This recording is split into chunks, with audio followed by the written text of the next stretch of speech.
అదే జరిగితే ఆస్తి నష్టంతో పాటు ప్రాణ నష్టం కూడా జరిగే అవకాశం ఉంది. అధికారులు చొరవ తీసుకుని కొత్త వాటర్ ట్యాంక్ నిర్మించాలని ఆ గ్రామస్తులు కోరుతున్నారు. మఠంపల్లి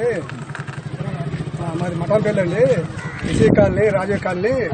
ఈ రాజీవ్ కాలనీలో గత 20 సంవత్సరాల కింద ట్యాంకీ కట్టిరండి.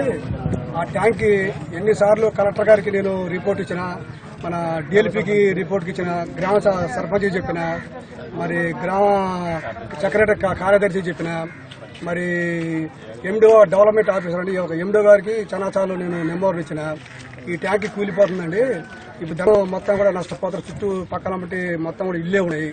ఎన్నిసార్లు చెప్పినా కానీ వాళ్ళు ఎవరైనా కానీ పట్టించుకోండి. సర్పంచ్ గారు మాత్రం, మరి కార్యదర్శి కానీ, ఎండిఓ కానీ, ఇప్పుడు మన డిపో కానీ, పథకాలు ఎవరైనా జరిగాని మాకు పట్టించుకోవట్లేదండి.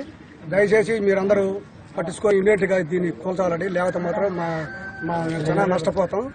మేము ఇళ్ల మీద పడి మా ఇల్లు మొత్తం కూడా కూలిపోయే దశలు ఉందండి. అది పేర్లు లేచిపోయింది మొత్తం శుభ్రంగా.